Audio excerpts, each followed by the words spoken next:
Hi guys. Nagtatanggal po ako ng tagas ng piston. Ito po ang piston. Ayan, ito po. Malakas po ang tagas niya. Dahil po dito sa control. Ito po nanggagaling. Ito po bali ang tatanggalin ng mga tornilyo na to. Tapos may gasket po. Ayan, tanggalin po natin. Bali nalambutan ko na po ito. Kaso gas pa rin po. Ayan. Ayan. Tatanggalin po ito. Sa control. Luwagan lang. Ayan.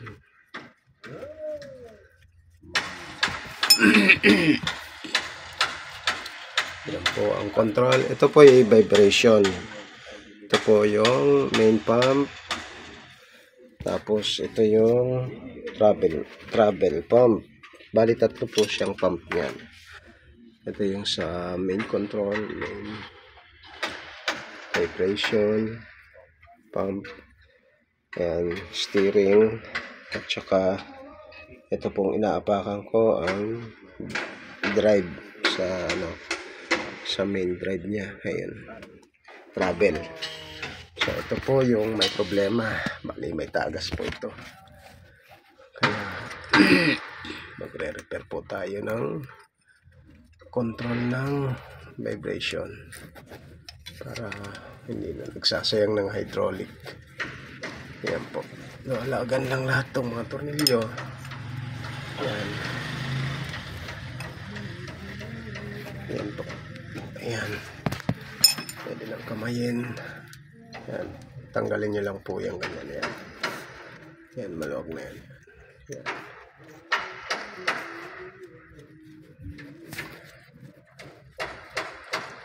Ayan po. May o-ring dyan, no? Opo. Kasi bomba niya tayo. Yung bomba dyan. Itong May tagas yan. Pag o-ring lang, no? Ayan, may tagas. Ayan. Bali pag naluwagan nyo na po mga tornilyo, pwedeng tanggalin na rin para hindi na kumalang. Ayan. Ayan. Ayan po. Tapos, ito po, pag tinanggal nyo po ito, bali may nakasalpak yan sa ilalim. Parang pag inangat nyo siyang ganyan, may isa pa pala. Sorry. Ayan. Pag inangat nyo po ito, meron po siyang parang kawit sa ilalim. Yun, pwede tatanggalin nyo rin po yun. Ayan. Tatapong po ang hydraulic. Ayan po yung pinakakawit niya sa ilalim. Kailangan hugutin.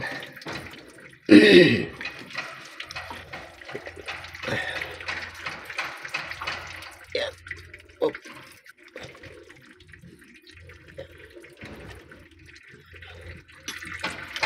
Ayan. Bali po itong kawit niya. Ayan. Nakakawit po siya sa ilalim. Ayan. Ito po yung nakakawit niya sa ilalim. Yan. Ito po yung kasi yung control. Yan. Yan yung control niya. Pagka gusto mong i-on yung vibration, yan, gaganyan niya. Yan. Kaya siya nakakawit sa ilalim. Ito. Tapos ito po ang leaking niya. Ang problema, ito isa lang ang may o-ring. Kasi pinagawa na po ito doon sa